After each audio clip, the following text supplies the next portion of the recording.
Então, graças a Deus, vamos fazer a nossa prece. Vamos fechar os nossos olhos e pedir nesse momento a intercessão da falange médica do espaço, de Jesus, o médico dos médicos, que eles intercedam pela senhora Albertina Ribeiro de Amorim, mãe da nossa companheira Lucimar, que novamente foi internada, que ela possa receber o tratamento mais adequado, que os médicos do plano físico possam ser inspirados com relação de como conduzir o seu quadro clínico. E também vamos pedir pela nossa querida Gisele Paixão, nossa ex-evangelizanda, nossa ex-evangelizadora, por ela e pelo seu bebê Pietro. Eles se encontram internados no perinatal / maternidade e emergência. O Pietro está resistindo a vir a esse mundo. Então, vamos pedir que a espiritualidade possa interceder junto a eles, possam dar uma forcinha para esse espírito, encorajando de que vai dar tudo certo no seu planejamento reencarnatório, que a sua mãezinha, a sua avó estão ansiosas para tê-los nos braços e certamente irão saber conduzi-los pelos retos caminhos de Jesus. E por todos aqueles que nesse momento se encontram em aflição, em dor e sofrimento, que os nossos pensamentos possam envolver esses irmãos de forma a terem tudo que lhe é necessário e meritório. Também queremos te pedir, Senhor, pela nossa irmã Valéria, que ela seja inspirada e possa conduzir a nossa noite de reflexão e de estudo da melhor forma possível, com as tuas boas vibrações. Que assim seja. Graças a Deus. A página de Vinícius hoje, Vinícius coloca seu título com uma interrogação. Eu gosto mesmo das quartas-feiras que a gente faça momentos mais de reflexão. A gente já estuda tanto, né? A gente estuda o Evangelho, a gente estuda o Livro dos Espíritos, o Livro dos Médiuns, e que seja, para que tanto estudo, se não há reflexão, se não há mudança de vida? Então, eu acho que esse momento é propício à reflexão, e Vinícius nos favorece isso. E aí cai, inclusive, uma página com a pergunta, dizendo: com quem convivemos? E aí Vinícius começa com uma frase de Jesus, que está lá no Evangelho de João, capítulo 8, versículo 29, onde Jesus diz o seguinte: eu nunca estou só, o Pai está sempre comigo, porque faço tão somente o que é do seu agrado. Então, podemos aqui juntar ao questionamento de Vinícius mais um questionamento: como agradar a Deus? Se queremos seguir o mestre diz que ele não está só porque faz o que agrada a Deus, isso deveria ser para nós o exemplo. E aí vem aquela reflexão, né? Será que temos agradados a Deus com as coisas que fazemos?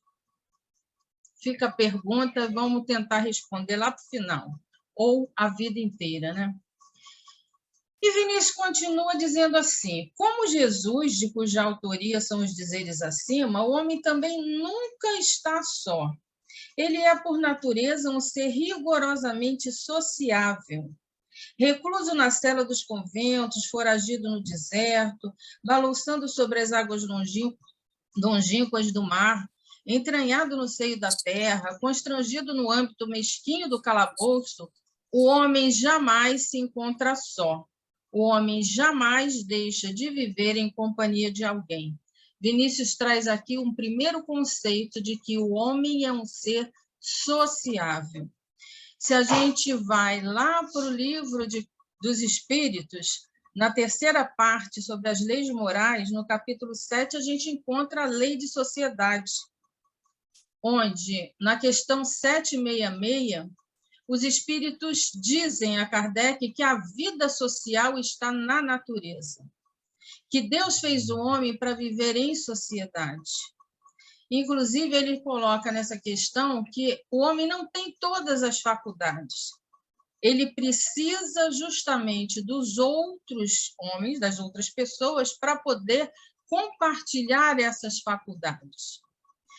E Kardec continua perguntando sobre o isolamento, na questão 767, e aí os espíritos dizem que o isolamento é contrário à natureza, que todos devem concorrer para o progresso, ajudando-se mutuamente. Na questão 768, os espíritos afirmam que o homem ele deve progredir, e essa progressão está nessa vida sociável. E ele diz mais ainda que no isolamento o homem se embrutece e se debilita, perde a oportunidade, né? Vinícius continua dizendo o seguinte: os profetas antigos, quando buscavam os desertos, fugindo ao bulício mundano, não faziam com o intuito de se insularem. Essa palavra insular vem de ilha, de você se ilhar mesmo, né? Ficar numa ilha totalmente isolado. Procuravam estabelecer de uma forma mais positiva e permanente a comunhão com o céu, a fim de se prepararem para o desempenho das respectivas missões de que se achavam revestidos. Aqui Vinícius coloca a diferença do isolamento egoísta e do refúgio num deserto para se preparar para a ação. E a gente vê isso no próprio capítulo ainda lá do Livro dos Espíritos, essa abordagem que vai continuando as perguntas, e lá na 771, quando Kardec pergunta sobre esse retiro, né, de algumas pessoas, e os espíritos dizem que esse tipo de retiro, né, os que procuram no retiro a tranquilidade que requer certos trabalhos, isso não é o retiro absoluto dos egoístas. Eles não se isolam da sociedade, uma vez que eles trabalham por ela.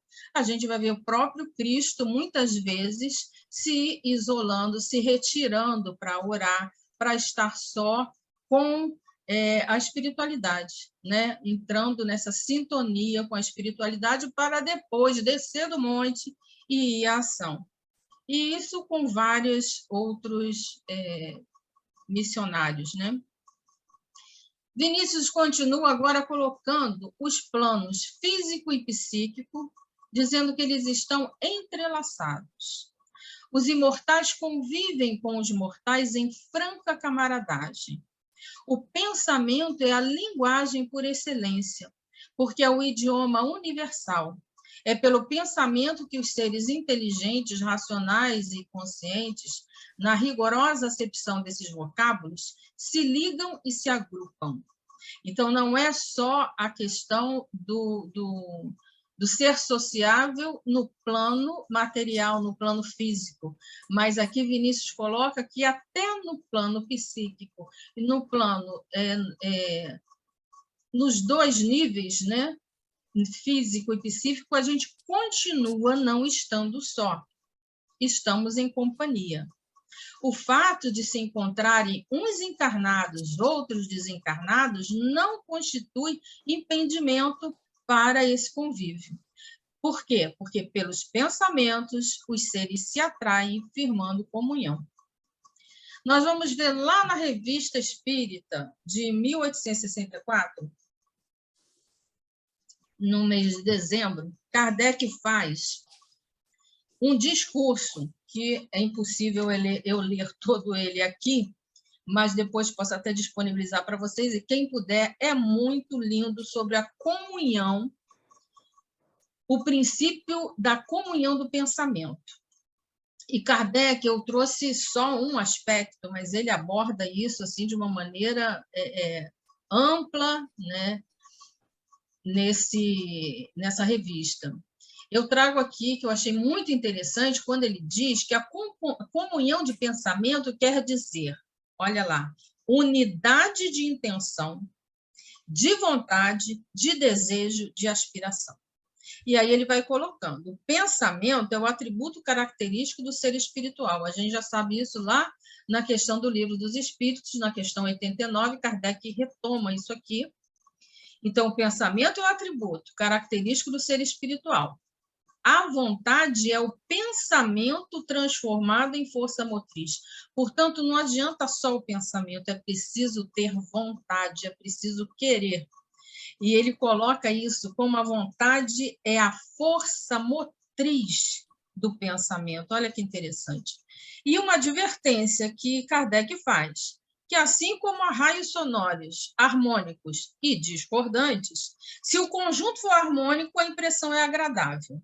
Se for discordante, a impressão será penosa. Ou seja, se eu mantenho pensamentos positivos, eu vou irradiar pensamento positivo, eu vou atrair pensamento positivo, a impressão é agradável. Agora, se for o contrário, se eu mantenho um pensamento negativo, desarmônico, eu vou também atrair aqueles afins que estão com esse mesmo pensamento e a impressão será penosa, como diz Kardec. E Vinícius vai acompanhando esse pensamento, né, também de Kardec. O pensamento, além de ser linguagem por excelência, é também a força suprema do espírito. Olha a força motriz que Kardec falava aqui, e aqui Vinícius coloca como força suprema do espírito. Sem ele, nada se faz. Ele a tudo precede. Aquilo que se sente, se vê e se toca é obra do pensamento. Antes de existir tal qual vemos, existia uma imagem forjada na retorta do pensamento. De lá é que sai tudo o que é e tudo o que virá a ser. Vinícius continua agora numa abordagem mostrando que o universo é fruto do pensamento de Deus. As Escrituras, quando dizem que Deus criou o mundo do nada, querem dizer que o Onipotente o tirou do seu pensamento infinito. Faça-se a luz, e a luz foi feita. O universo é fruto do pensamento de Deus. Sobre o divino pensar repousam os seus fundamentos. E Jesus é a encarnação do pensamento de Deus. Jesus é o verbo de Deus que se fez carne. Inclusive, nós tivemos uma página, né, de Vinícius há pouco tempo, né, sobre isso. O verbo é a enunciação do pensamento. Jesus é a efígie, é a encarnação do pensamento divino. Efígie é aquela escultura, né, material que tinha lá nos egípcios. Então, ele coloca aqui o Vinícius como Jesus, é essa escultura de Deus, né? É a visibilidade, a encarnação do pensamento de Deus entre nós. O pensamento, ele nos faz existir, ele nos mostra, né, que existimos. Penso, logo existo. Isso, essa frase, Vinícius coloca aqui, lembrando, né, René Descartes, que diz, o filósofo que falou isso, né? Penso, logo existo. O espírito nunca deixa de pensar. Ele, achando-se, por isso, envolvido em ondas de pensamentos, ele elabora e assimila de outros, ele elabora o que assimila de outros, segundo a lei de afinidade que rege este fenômeno. Então, é claro, eu vou assimilando, vou elaborando aquilo que eu assimilo de outros pensamentos. Por isso que é importante, na pergunta de Vinícius, com quem convivemos, porque dependendo dos pensamentos que eu elaboro, que eu assimilo, eu vou estar na companhia que vou merecer, né, através daquilo que eu atraio.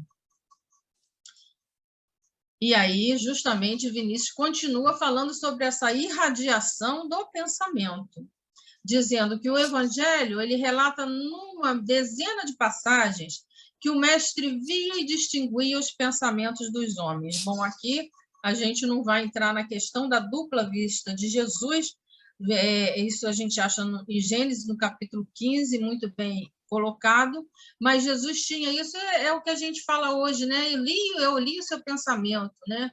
Estou lendo o seu pensamento. E Jesus tinha muito isso, ele distinguia, ele via a pessoa, porque ele tinha essa dupla vista, essa capacidade, essa faculdade de um espírito evoluído como ele era.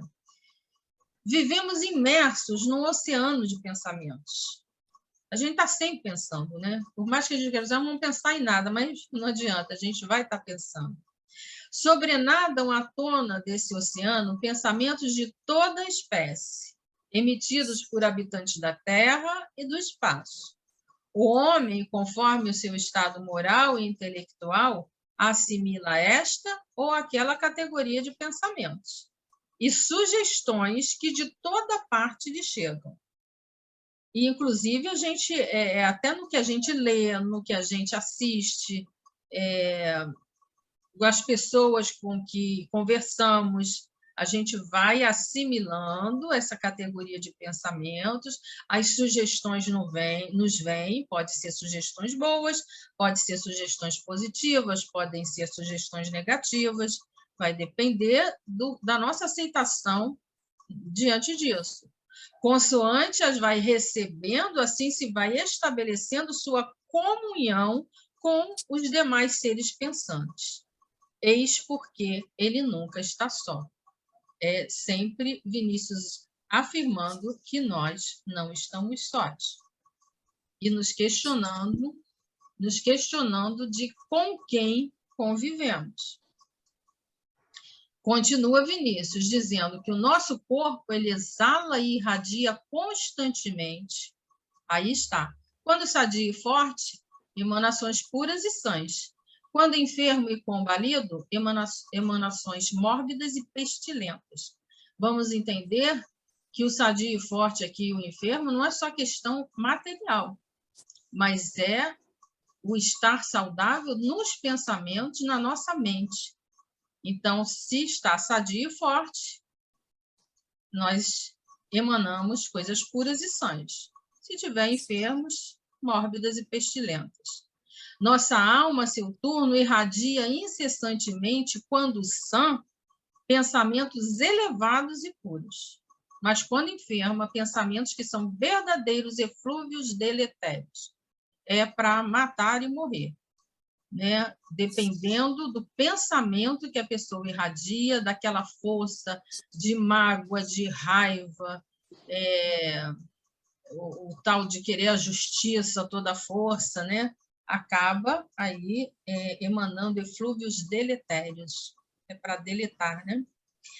A auréola que circunda a fronte dos eleitos do Senhor é luz projetada pelos seus pensamentos de amor. Então, aqui está, os discípulos do Senhor vão projetar o quê? A luz, através dos seus pensamentos de quê? De amor. É o pensamento de amor que afasta qualquer outro pensamento que não seja puro, que não seja são.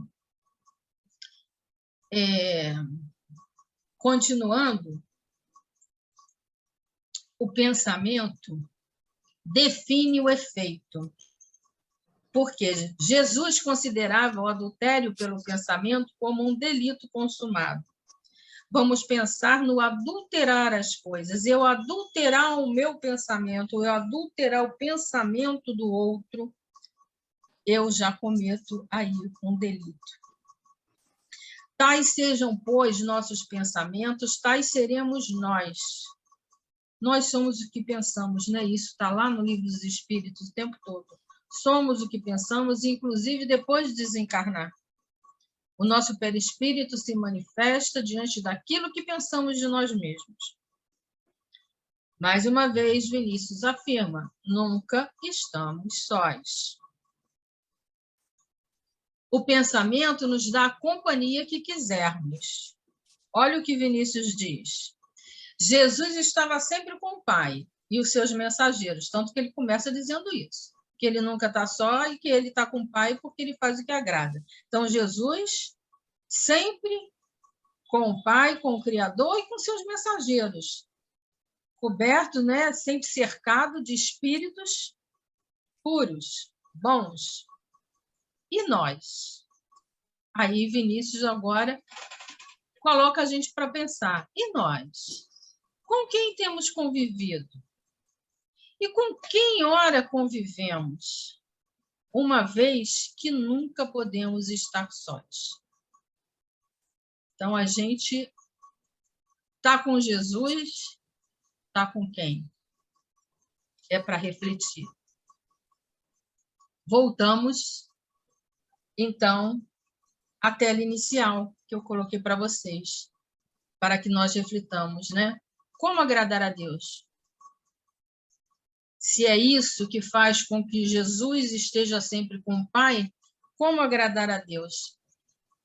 Eu peguei algumas coisas pela internet mesmo, mas eu achei interessante que eu trago e depois a gente pode complementar. Mas quatro situações que agradam a Deus: ter fé, ser obediente, fazer a sua vontade e seguir Jesus.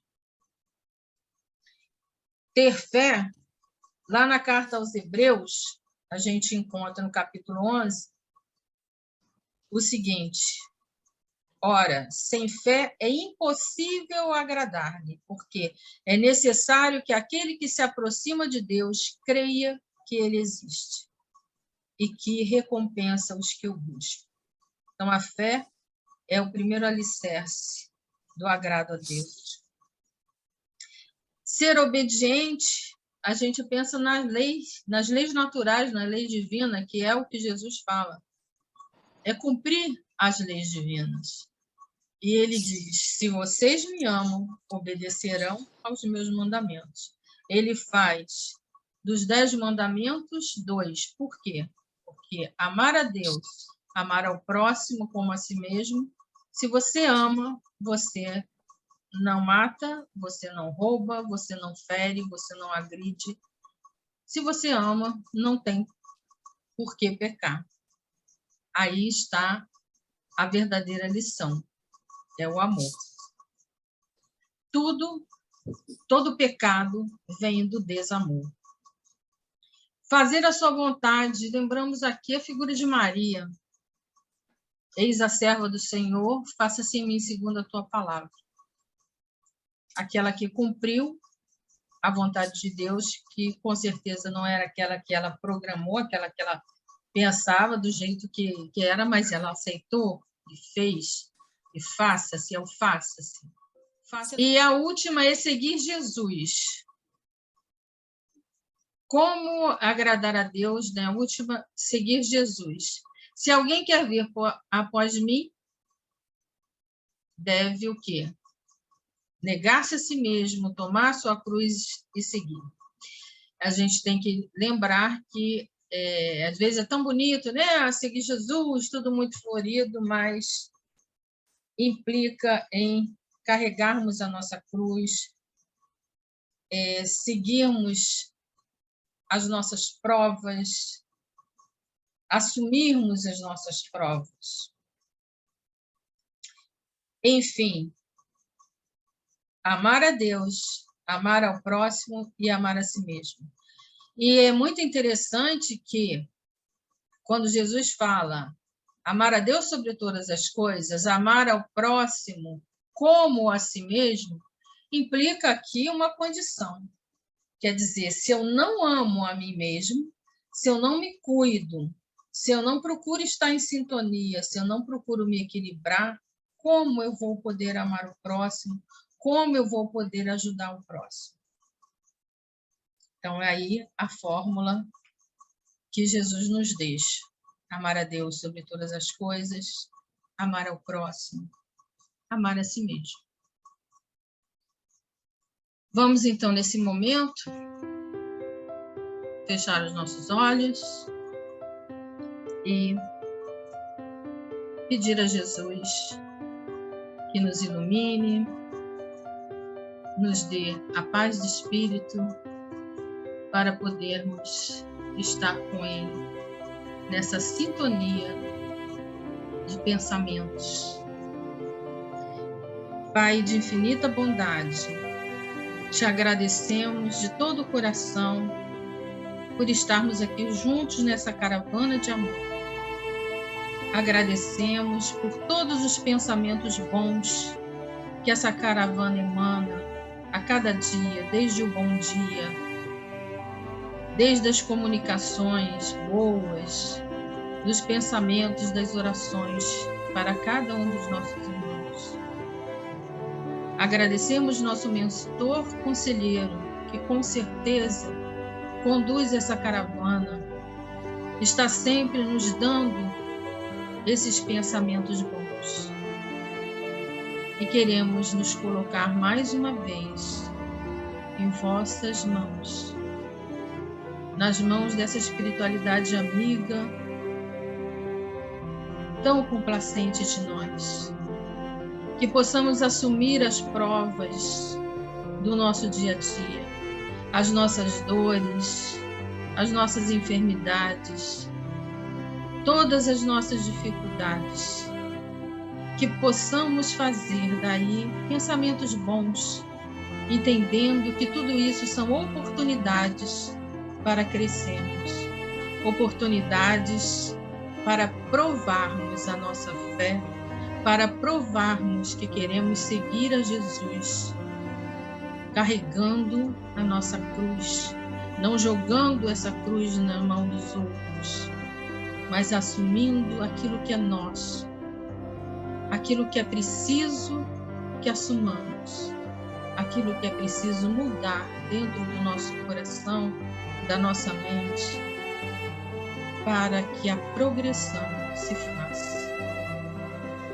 Ó Pai querido, te agradecemos infinitamente e queremos nesse momento que todo esse pensamento de bem possa ser irradiado para todos os nossos irmãos, especialmente aqueles que Regina colocou na oração inicial. Que possa se fazer a sua vontade, não a nossa. Dê a cada um aquilo que mais necessita.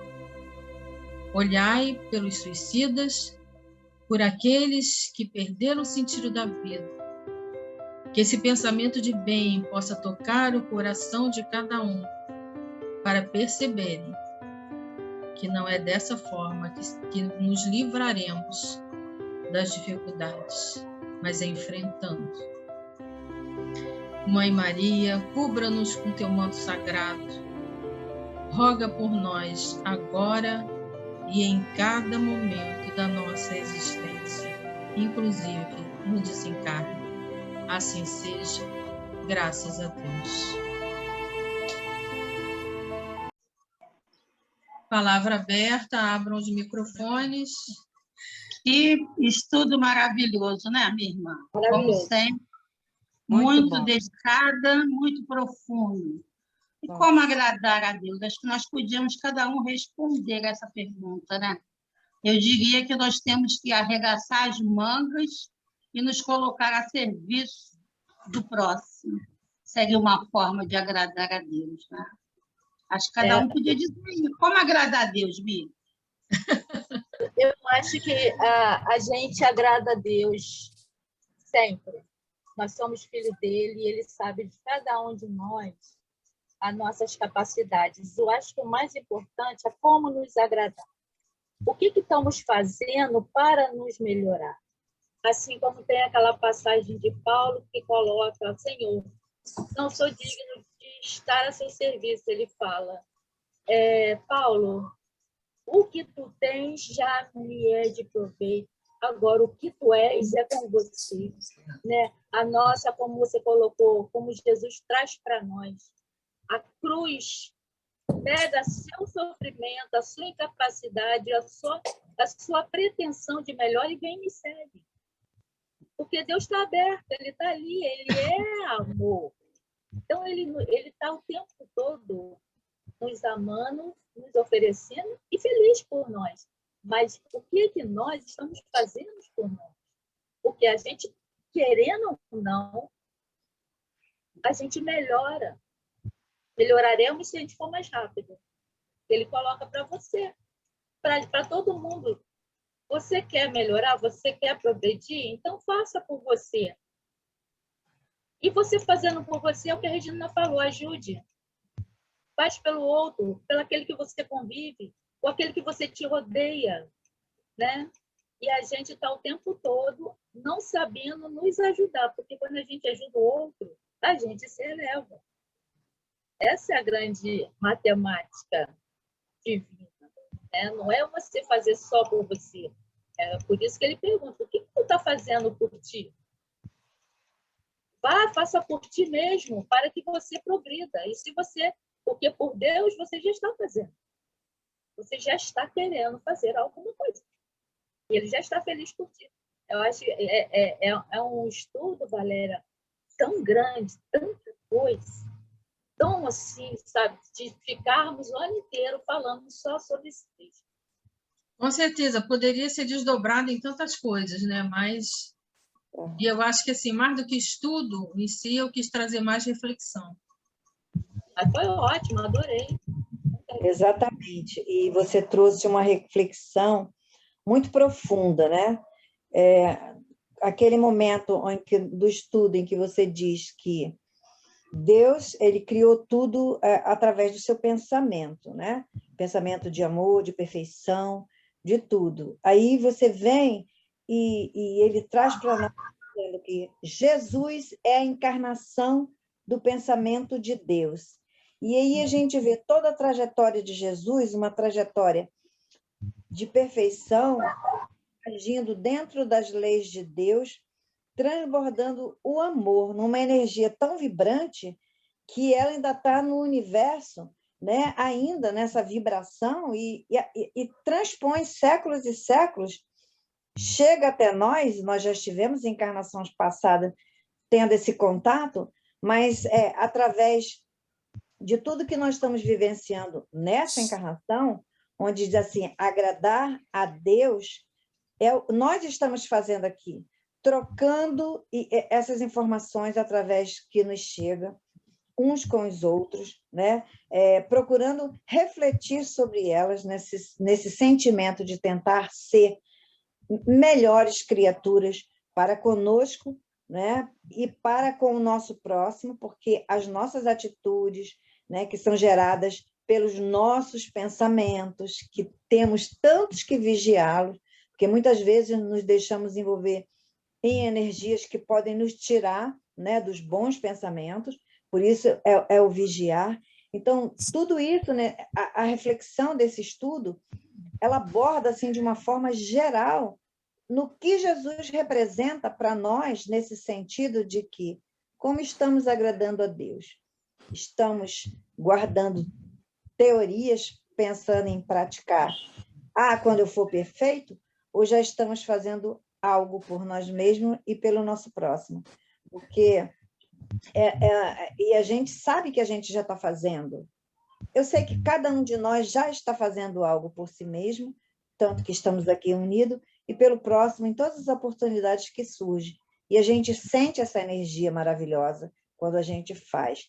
Então, com certeza, cada um aqui, da sua maneira, está fazendo algo para agradar a Deus, através de tudo que a gente está aprendendo aqui, de cada um quando traz seu estudo, e que nos faz refletir, porque alguma coisa toca em um ponto, e isso faz você refletir, de cada um da sua maneira, mas todos num propósito de se tornar cada vez melhores, não no sentido apenas de agradar a Deus, mas de ser melhor, de cumprir aquilo que nós viemos e chegar do outro lado, né?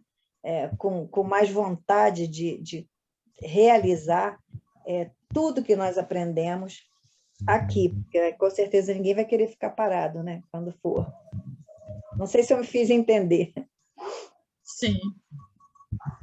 Eu acho que até exemplificou o que Kardec falou na Revista Espírita, essa comunhão de pensamentos na reunião, que foi isso que ele colocou. Por que a gente se reúne?